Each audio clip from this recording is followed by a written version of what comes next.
शुभकामना। आज हम लोग आपको तकलीफ दिए क्योंकि कुछ बातें जो चलाई जाती है और छापी जाती है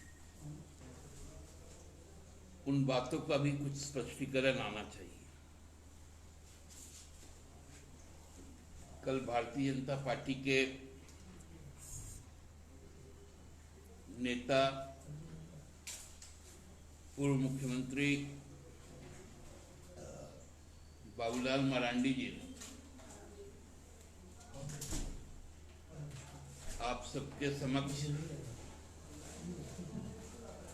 कुछ बातें कही।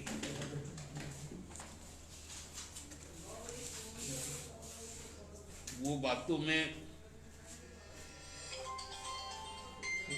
जो मुख्यतः उन्होंने कही वो इतनी हास्यास्पद थी। उन्होंने कहा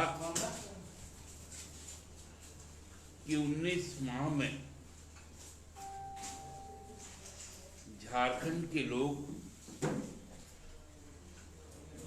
झारखंड मुक्ति मोर्चा के नेतृत्वाधीन जो सरकार चल रही है उससे निराश हो गया और कुछ लोगों का उन्होंने अपने पार्टी में स्वागत भी किया। मुझे नहीं मालूम वो कौन लोग थे, लेकिन बाबूलाल जी के दिव्य दृष्टि में वो लोग झारखंड मुक्ति मोर्चा के थे। गिरिडीह के, बोकारो के और हजारीबाग।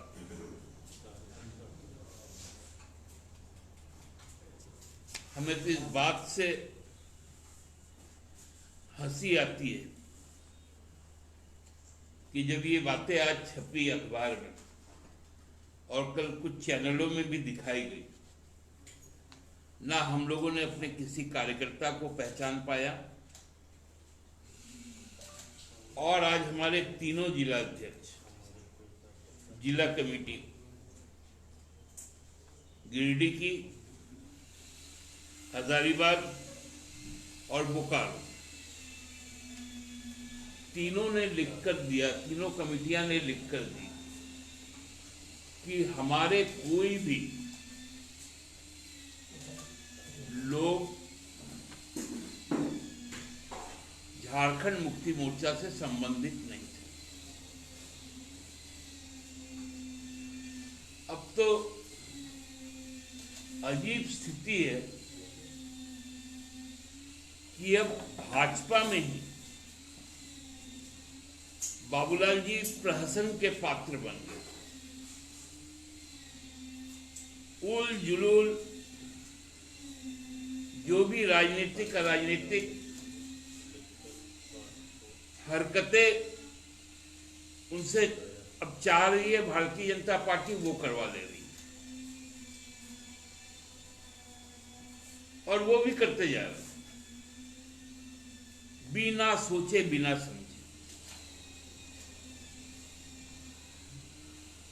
भारतीय जनता पार्टी के अनुसूचित जनजाति मोर्चा के एक वरिष्ठ पदाधिकारी से हमने बात की जो कल के कार्यक्रम में भी उपस्थित थे। उन्होंने खुलकर कहा कि दादा ये तो हम लोग मजाक में बोल दिए थे, अखबार वाला छाप दिया। अब बाबूलाल जी भी मजाक में कोई काम करते हैं क्या? समझ से परे हो गया है उनका रोज का दिनचर्या। उनको एक गंभीर राजनेता हम लोग समझते थे,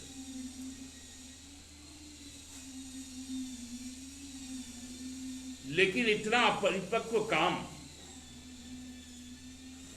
उनके द्वारा किया जा रहा और लगातार फ्रस्ट्रेशन में आकर वो जिस तरह से बातें क्या कर रहे हैं, हमको लगता है कि ये कोई सामान्य हालत का व्यक्ति नहीं कर सकता। जिनका मानसिक संतुलन बिगड़ जाए वही इस तरह से बातें कर सकते हैं।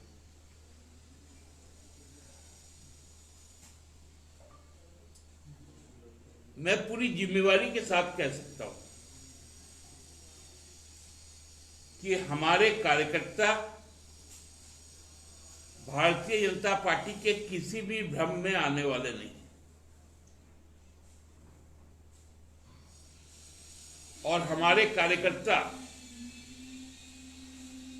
अपने नीति सिद्धांत नेतृत्व पे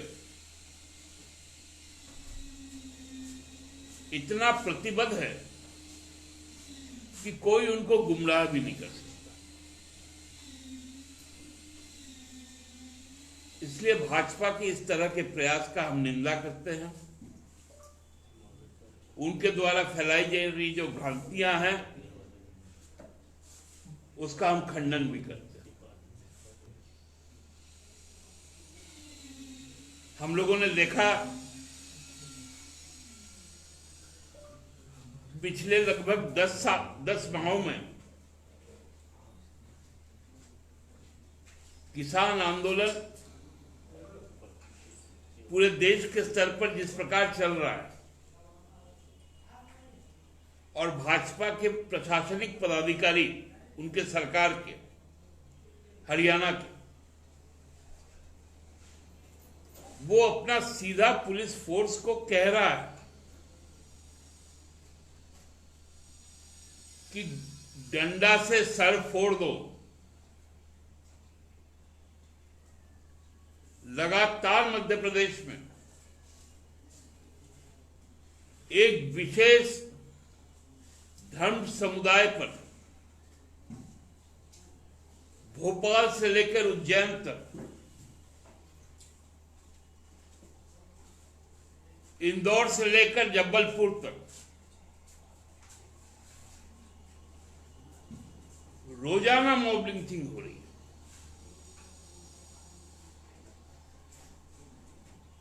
उत्तर प्रदेश की स्थिति भयावह।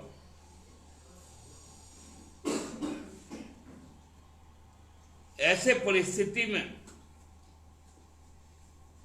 भारतीय जनता पार्टी लोगों को गुमराह करना चाहती है,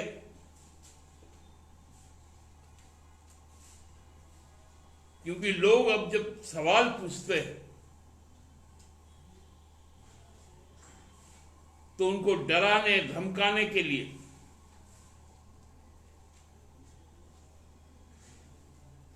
बंगाल के चुनाव के समय हम लोगों ने देखा था किस प्रकार ईडी और सीबीआई सक्रिय हुआ। अभी फिर वहां पर इस तरह का खेल चल रहा है।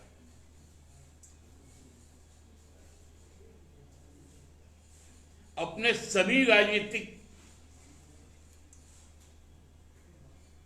जो मत विरोधी लोग हैं उन पर सरकारी तंत्र के द्वारा प्रताड़ना, लोगों के बीच में भ्रम फैलाना, यह भारतीय जनता पार्टी का आज का नया एक शेड्यूल बन गया। इसलिए मैं आज सलाह देने आया हूं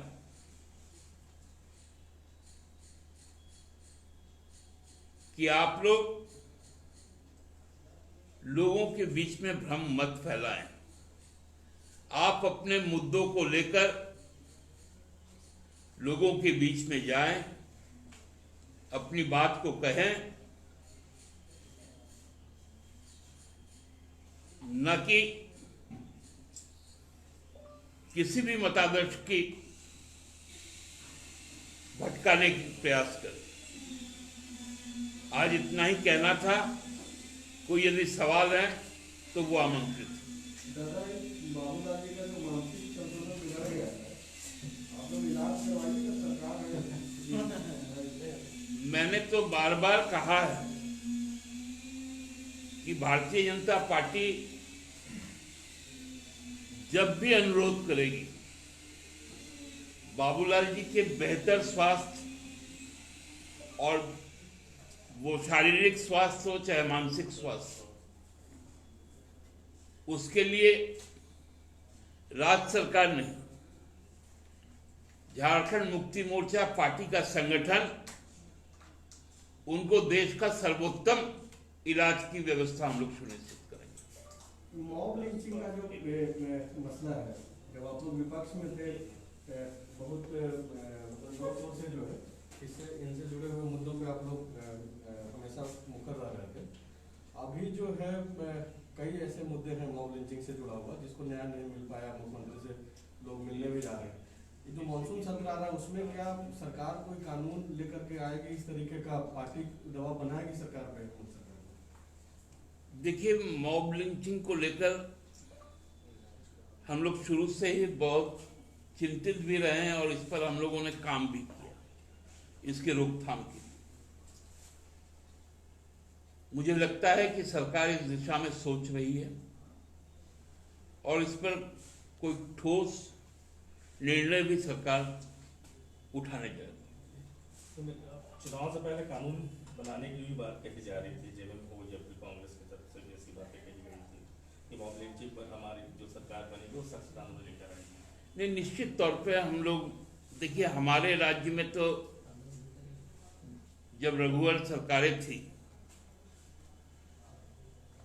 लगभग 11 मॉब लिंचिंग की घटनाएं हुई थी, जिसमें कुछ लोग पकड़े भी गए थे, कुछ पकड़े भी नहीं गए। वो पाकुड़ में हुआ था, गोड्डा जिला में हुआ था, दुमका में हुआ था, जमशेदपुर सरायकेला में हुआ था, रामगढ़ में हुई थी, आपका लातेहार में हुआ था, चतरा में हुआ था। 11-12 जगहों पर ऐसे घटना हुई थी और इस पर सरकार गंभीर भी है और हमको लगता है कि बहुत जल्द इस पर कोई ठोस निर्णय लेगी सरकार। दादा, ये दिल्ली में जो अभी इन्वेस्टर समिट हुआ, अब यहाँ पर बोला जा रहा है कि जो पहले से उद्योग हैं जो चल रहे हैं, कंपनियां हैं, वो बंद होने के कगार पर है, उसको सरकार मदद नहीं कर रही, फिर दूसरी कंपनी को बुलाने चली गई। नहीं, देखिए इसमें बुनियादी एक फर्क है। जब जो कंपनियां लगती है तो उसकी कुछ शर्तें तय होती हैं और वो शर्त के साथ सरकार भी बंधी रहती है, कंपनियां भी बंधी रहती हैं। हम अभी जिन कंपनियों के विषय में बात कर रहे हैं, चाहे जिनसे हमारी बातचीत चल रही है, उनके लिए कुछ नई नियमावली और शर्तें तय की गई है। जो भी रिवाइवल पैकेज है जो संभव होगा, वो कंपनियां यदि सरकार को देंगी, क्योंकि अब नया इन्वेस्टर्स जो इंडस्ट्रियल पॉलिसी आया है, उसके तहत यदि वो उस डिजाइन में आती है तो निश्चित तौर पर सरकार उस पर विचार करेगी। दादा, इन्हीं से जुड़ा हुआ सवाल है कि एचईसी और कोकर इंडस्ट्रियल एरिया के बारे में भी सोचा जाएगा इस?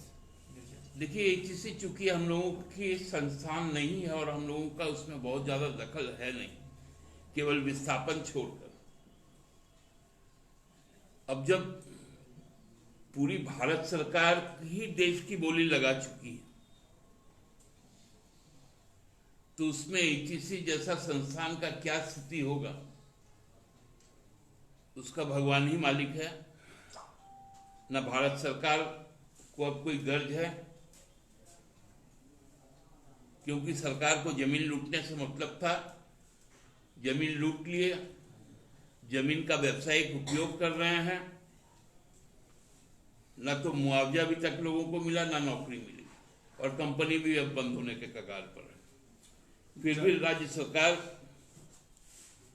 केंद्रीय सरकार से संपर्क में है, उनको पत्र भी हम लोगों ने लिखने का काम किया कि इतनी बड़ी आबादी और उस पर डिपेंडेंट जो मजदूर और मजदूर के परिवार हैं, वो कहीं सड़क पे ना आ जाए, इसकी जवाबदेही केंद्र सरकार तय करे और हम लोगों से भी जो मदद मांगे वो भी हम लोग करने को तैयार हैं। ज्यादा धार्मिक स्थलों को खोलने की मांग लगातार बीजेपी कह रही है। पूर्व मुख्यमंत्री रघुवर दास ने आज भी कहा है, उन्होंने कहा है कि सारी चीजें खुल चुकी हैं, सिर्फ धार्मिक स्थल नहीं खोले गए। आप पर तुष्टिकरण की राजनीतिक आरोप लगा रही। देखिए, ये उन लोगों का धर्म को लेकर राजनीति करना उनका एक पेशा है और पेशा जिनका धर्म हो वो इसी तरह की बात करेंगे। लोगों की आस्था विश्वास मंदिरों के साथ साथ घर में जो पूजा स्थल है उसमें भी उतनी ही होती है। आडंबर युक्त होकर ही हम अपना धर्म को पालन कर सकते हैं ऐसा नहीं, सादगी से भी धर्म का पालन हो सकता है। सभी मंदिरें खुली हुई हैं, लोग जाकर दर्शन कर भी रहे हैं। ये भारत सरकार का गाइडलाइन है कि कोई किसी, क्योंकि बहुत सारे लोग मंदिर में जो स्थापित मूर्तियां हैं उनको छूते भी, तो उससे परहेज के लिए इस तरह की चीजें लागू की गई है और ये केवल हमारे राज्य में नहीं, अनेक राज्यों में, इसलिए इस पर कोई राजनीति की जरूरत नहीं। दादा, एक चीज़ था लिंचिंग को लेकर के मैं वापस आना चाहूँगा। जेएमएम रघुवर सरकार जब थी तो जो लिंचिंग का जो सर आंकड़ा था और अभी जेएमएम सरकार है सर, तो ये जो लिंचिंग का आंकड़ा है इस पे क्या इजाफा हुआ है, क्या मतलब कि आप इसको देखते हैं? आप पिछले 18 महीना में एक लिंचिंग का घटना ही बता दीजिए। इसके पीछे क्या वजह है सर? सामाजिक सौहार्द। इन्वेस्टर समिट की आप बात करें, सरकार किसी भी इनकी भी रहे, जब भी इस तरह के इन्वेस्टमेंट की बात होती है, देश विदेश से निवेशकों को बुलाए जाते हैं, सबसे बड़ा चीज फंसता है जमीन अधिग्रहण को लेकर। आपकी सरकार कैसे इसको सुलझाएगी? देखिए, हमारी सरकार के पास में पूरी खाका लेकर ही हम लोग हैं। हम ये जानते हैं कि कोई भी इंडस्ट्री है वो हवा में तो नहीं होगी। हम लोग हैंगिंग गार्डन सुने हैं, हैंगिंग ब्रिज भी देखे हैं या चले भी, लेकिन हैंगिंग इंडस्ट्री कहीं नहीं देखे। तो जो इंडस्ट्रीज आएगी उसके लिए जमीन भी उपलब्ध है जिसमें किसी को विस्थापन भी नहीं होना पड़ेगा।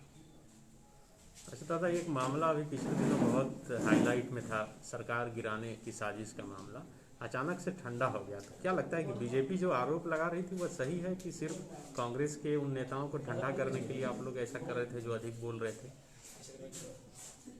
देखिए, अब भारतीय जनता पार्टी क्या बोलती है नहीं बोलती है, वो मामला तो न्यायाधिकरण के समक्ष है। वो ना ठंडा होता है ना गर्म होता है। जब न्याय की प्रक्रिया चलती है तो अपना समय लेती है। अब उसी समय और गति का हम लोग भी इंतजार कर रहे हैं, आप भी इंतजार कर रहे हैं। चलो।